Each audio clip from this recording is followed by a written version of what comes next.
UP की Moradabad seat पर first phase में वोटिंग हो चुकी थी, लेकिन उसके ठीक बाद इस सीट से बीजेपी प्रत्याशी सर्वेश सिंह का अचानक से निधन हो गया, जिसके बाद से अब सियासी गलियारे में ये चर्चा, ये सवालात जोरों पर हैं कि क्या मुरादाबाद सीट पर उपचुनाव होंगे या फिर इस पर कोई अलग रास्ता निकाला जाएगा। इस सीट पर सर्वेश सिंह की मौत के बाद अब चर्चा 1991 की होने लगी है। चर्चा 1991 की क्यों हो रही है और आखिर क्यों बिहार की आरा सीट का जिक्र हो रहा है? वो इसलिए क्योंकि साल 1991 में बिहार की आरा सीट पर भी कुछ ऐसा ही हुआ था। प्रत्याशी थे जिनकी अचानक से मौत हो गई थी। उस समय क्या कुछ हुआ था, इस वीडियो में हम जानने की कोशिश करेंगे। नमस्कार, मेरा नाम श्रुति झा है और विस्तार न्यूज पर आपका स्वागत है। साल था 1991।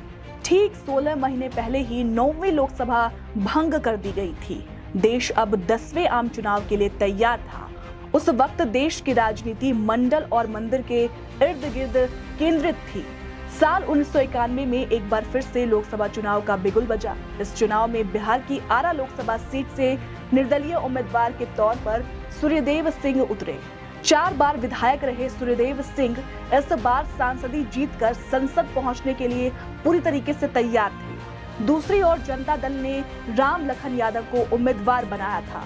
उस वक्त आरा सीट पर 2 दिग्गज आमने सामने थे। चुनाव भी हुए, वोट भी डाले गए। चर्चा थी कि सूर्योदय सिंह भारी मतों के अंतर से चुनाव जीतने वाले हैं। हालांकि मतगणना से पहले खबर आई कि उनका निधन हो गया।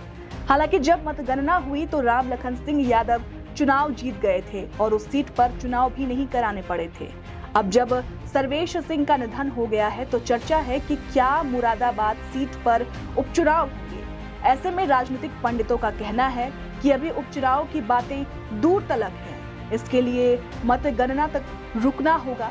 इसके पीछे वजह है कि अगर सर्वेश सिंह की हार होती है तो यहाँ किसी भी हाल में उपचुनाव नहीं कराए जाएंगे, लेकिन मतगणना में अगर सर्वेश सिंह जीत जाते हैं तो उपचुनाव की संभावना बनेगी।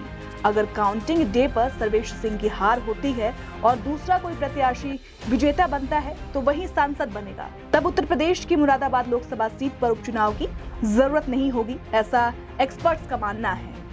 बहरहाल आपको बता दें, 7 चरणों में लोकसभा का चुनाव होना है और फर्स्ट फेज हो चुका है। 4 जून को नतीजे आएंगे और 4 जून को नतीजे आने के बाद ही ये पूरी तरीके से क्लियर हो पाएगा कि मुरादाबाद सीट पर उपचुनाव होंगे या फिर नहीं। फिलहाल इस खबर पर आपकी क्या राय है, हमें कमेंट सेक्शन में जरूर बताएं।